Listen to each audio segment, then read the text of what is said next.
नमस्कार।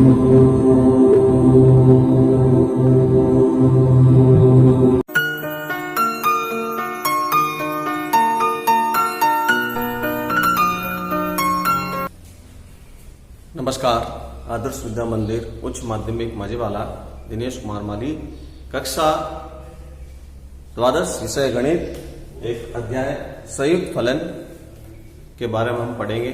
आपने इससे पहले एकादशी क्लास के अंदर संयुक्त फलनों के बारे में, फलनों के बारे में बहुत अच्छी तरह से जानकारी ली, समुच्चय के बारे में बहुत अच्छी तरह से जानकारी ली, फलनों का सह प्रांत, प्रांत, परिसर ज्ञात करना, फलनों के प्रकार, फलन किस प्रकार से एक ही आच्छादक होते हैं, अंतरक्षेपी बहु आच्छादक होते हैं, उसके बारे में अच्छी तरह से आपने ज्ञात किया। तो उसी पर आधारित फलनों का संयोजन, एक फलन को दूसरे फलन में किस तरह से संयोजन या संयुक्त करते हैं, यह सबसे पहला हमारा टॉपिक है। आइए इसके बारे में जानते हैं। तो देखिए यहाँ पर एक प्रश्न, एक प्रतीक चित्र बनाकर हम इसको समझ रहे हैं किस तरह से दो फलनों का संयोजन किया जा सकता है। तो यहाँ पर ये एक फलन है f के रूप में, यदि f के रूप में ये फलन है a से b, फलन a से b, व एक फलन और है जो g के रूप में है, फलन g के रूप में, जिसका b से c, a से b, प्रांत a, सह प्रांत b, जी फलन के लिए b से c पर फलन है, प्रांत b है और सह प्रांत c है। तो इन दोनों का संयुक्त जो फलन बनेगा, संयुक्त फलन इस तरह से जो बनेगा वह एक GOF कहलाएगा। GOF इस तरह से परिभाषित किया जा सकता है। GOF को a से b पर यह फलन है, तो इस तरह से GFX फलन के रूप में, a से b में, b से c के अंदर, तो GFX के रूप में, जहां आपको एक याद रखना पड़ेगा x belongs to a, x जो भी अवयव है वो a से संबंधित हो। GOF को परिभाषित करने के लिए एक शर्त है,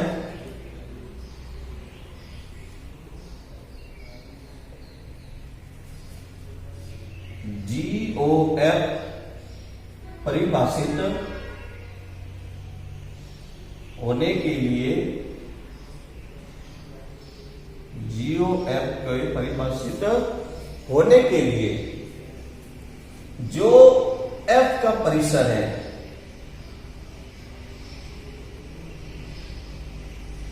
फलन f का जो परिसर है, सब सेट हो उप समुच्चय G का प्रांत, फलन f का जो परिसर फलन g के प्रांत का उप समुच्चय होगा तो ही GF को परिभाषित किया जा सकता है, अन्यथा GOF परिभाषित नहीं होगा। तो इस तरह से अतः GOF यहां f व g का संयुक्त फलन है।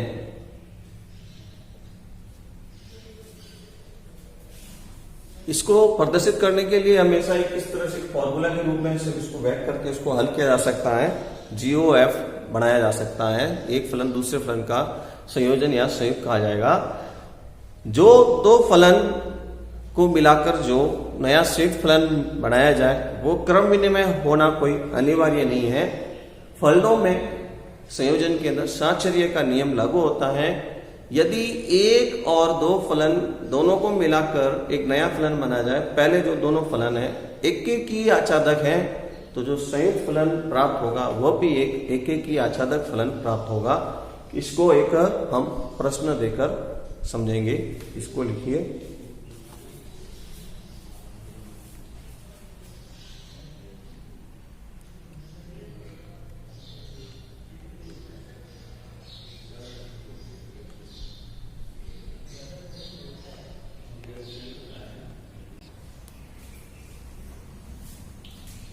तो आइए अभी हमने जो पढ़ा GOF और FOG के बारे में और आपको बताया GO और FOG बनाने के लिए करने वाली शर्त। एक बार वापस पुनः GOF के लिए आपको बताया है F का जो परिसर है, फलन F का जो परिसर है वह फलन G के प्रांत का उप समुच्चय होना अनिवार्य है।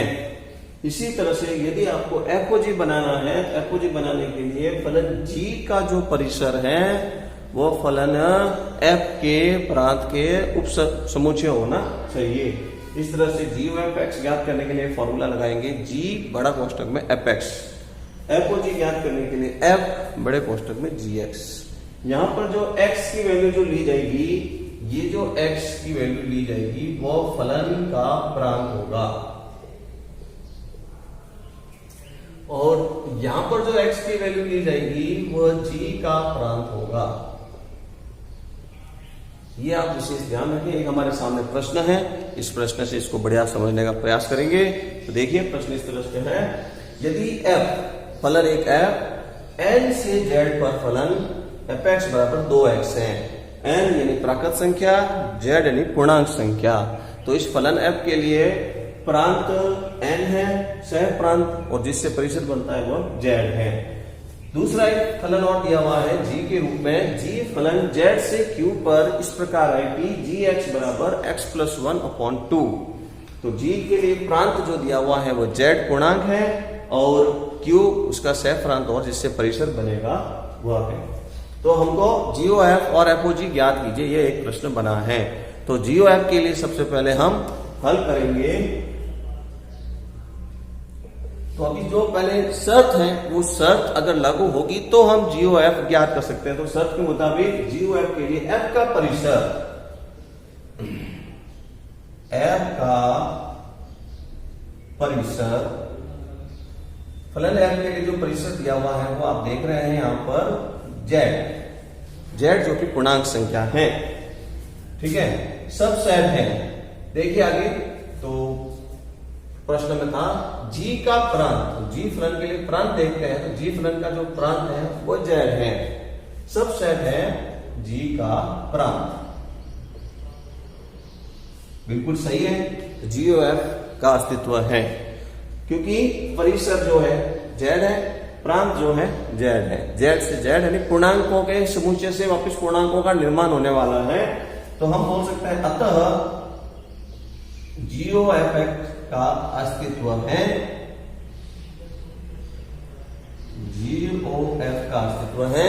अब GOF को ज्ञात करने के लिए इस प्रकार GOF x GFX, पहले fx की वैल्यू समीकरण के रूप में ही हमको ज्ञात करना है। तो fx की जो वैल्यू है, fx का मान 2x यहां लिखा जाएगा G2x।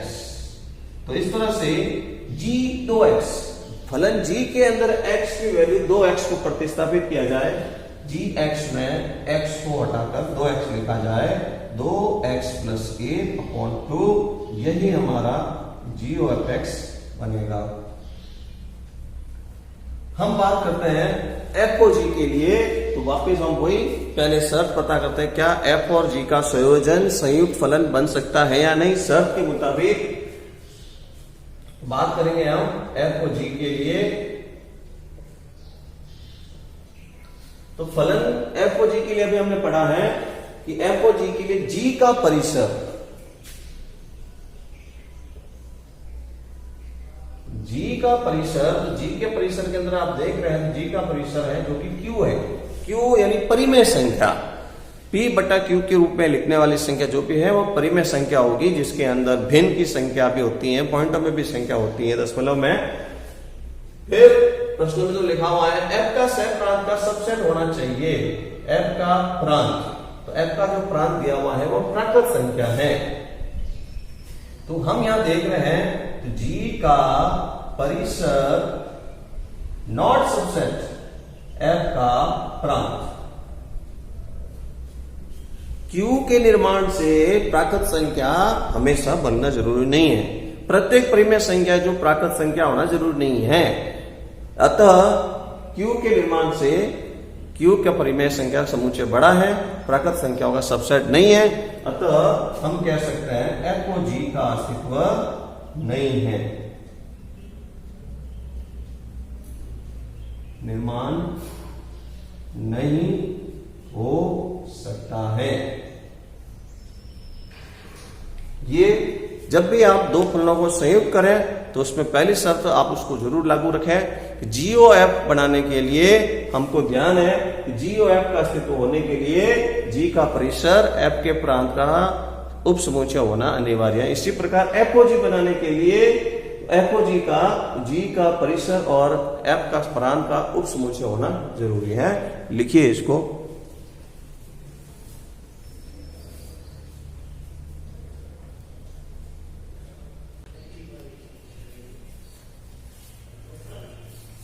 आइए संयुक्त फलन का एक प्रश्न और करेंगे। दूसरा प्रश्न, यदि एफ आर से आर पर और जी आर से आर दोनों का प्रांत से प्रांत दोनों में एक ही है। एक फलन दिया हुआ एफ एक्स 2x + 3 व एक फलन दिया हुआ है जी एक्स x² + 1। तो ज्ञात करना है, पहले संयुक्त फलन बनाना है जीओएफ और जीओएफ2 की वैल्यू बतानी है। जीओएफ2 की मान ज्ञात कीजिए।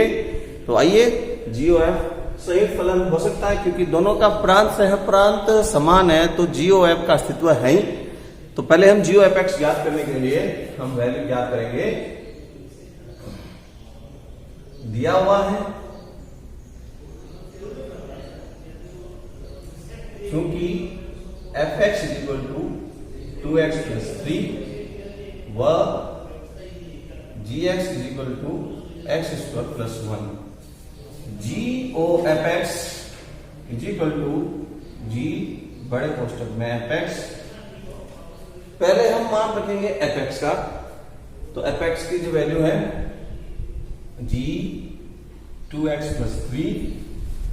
G 2x + 3 का मतलब जो फलन G है, G का जो फलन है gx के अंदर x की वैल्यू 2x + 3 को लिखा जाए 2x + 3 का होल स्क्वायर + 1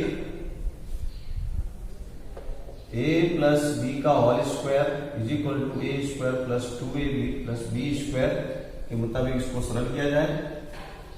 2x का होल स्क्वायर + 2ab 2 × 2x × 3 + 3 का स्क्वायर और + 1। हम जो बना रहे हैं वो जीओएफ फलन का संयोजन का मान है 4x² बिंदु 6 12x और 9 और 1 10।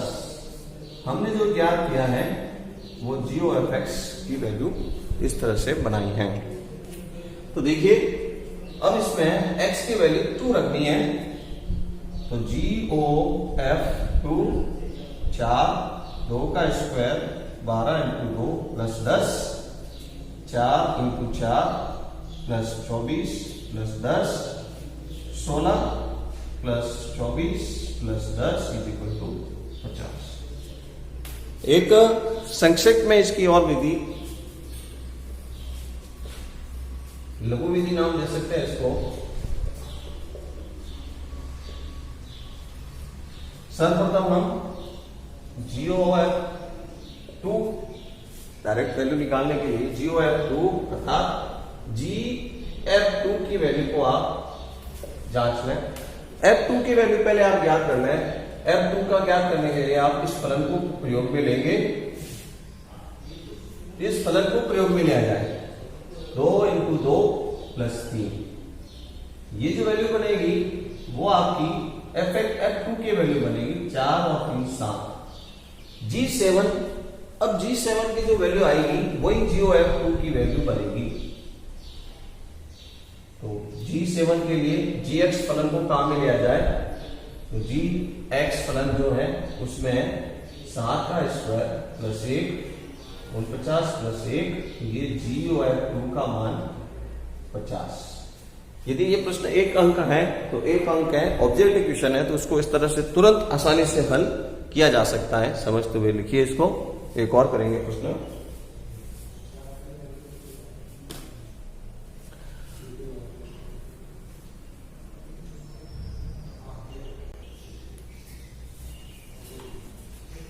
तीसरा प्रश्न, यदि A एक समुच्चय ABC, B समुच्चय अवयव है यू वी डब्ल्यू। तब एक फलन एफ ए से बी पर, ए प्रांत, बी सह प्रांत और परिसर बनेंगे।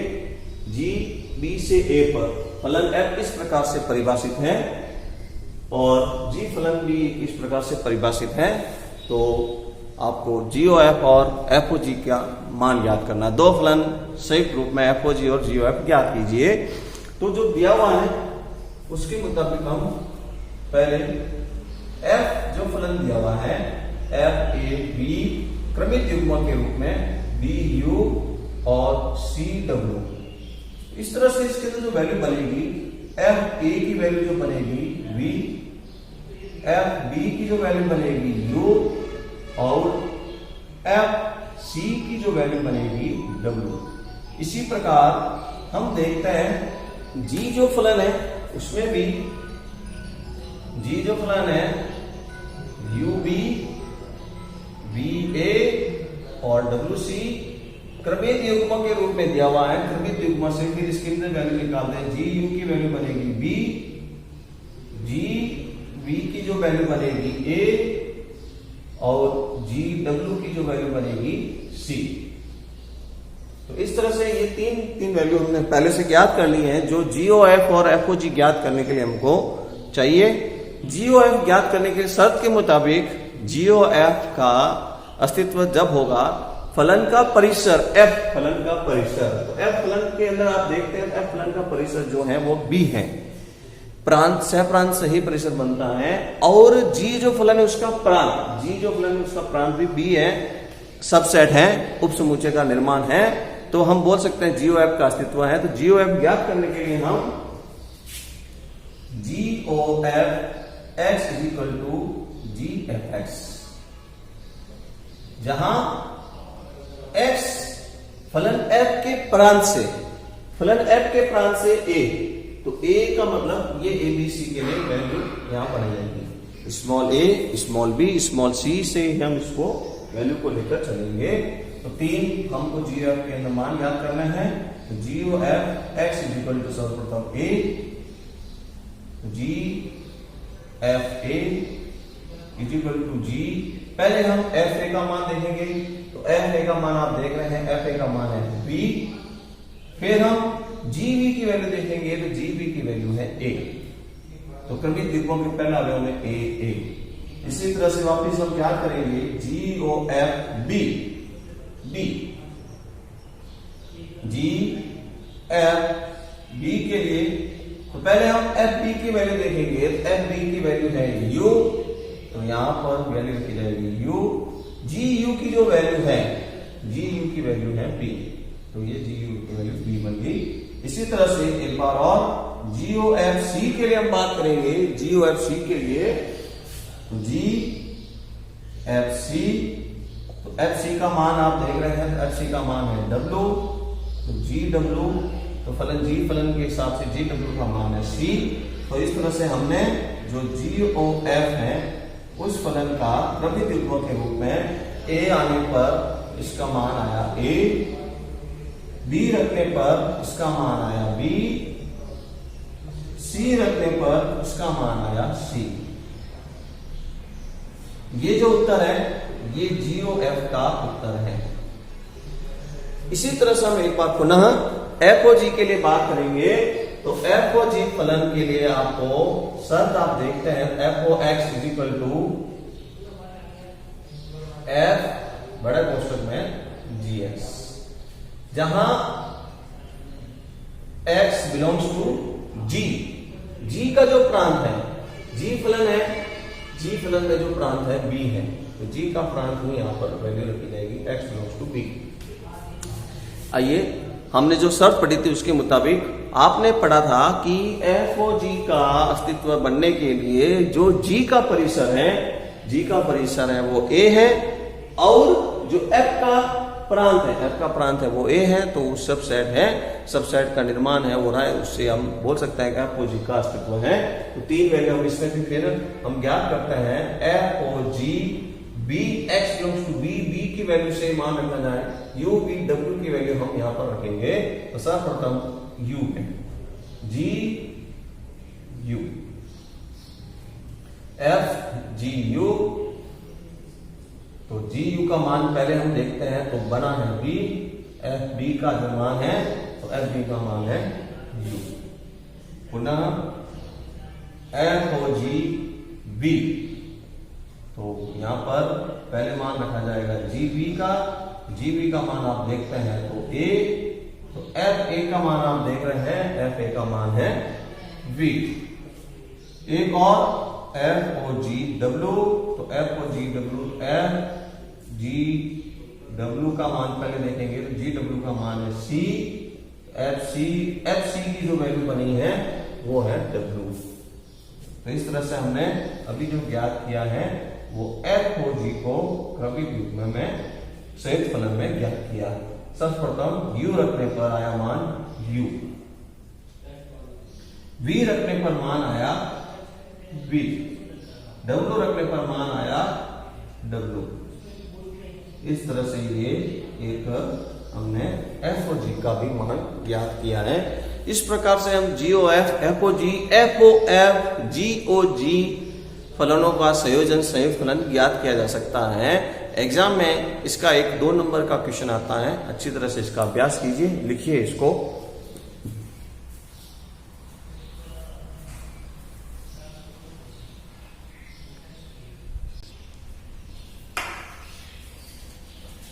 संयुक्त फलनों के अभ्यास के लिए आपके सामने 2 प्रश्न है, अभ्यास करेंगे। पहला प्रश्न है एफ आर से आर, एफ एक्स का मान है x square plus 2, g R से आर, तो जी एक्स का मान है एक्स बटा x minus 1, f o g और जी ओ एफ का मान ज्ञात कीजिए। तो अभी आपको बताया इस प्रश्न में आर से आर दोनों फलन परिभाषित है, तो कोई समस्या आएगी नहीं। जी ओ एफ और एफ ओ जी के जो फॉर्मूले से इसको हम ज्ञात कर सकते हैं। इसी प्रकार से एक प्रश्न और है जिसमें एफ और आर दो फलन आर से आर पर परिभाषित इस प्रकार है, एफ एक्स का मान 3x प्लस 4 व जी एक्स का मान 1/3 कोष्टक में x माइनस 4, तो एफ ओ जी और जी एफ को ज्ञात कीजिए। तो हम जी ओ एफ और एफ एक्स फॉर्मूले से ज्ञात कर सकते हैं। अभ्यास करेंगे आप।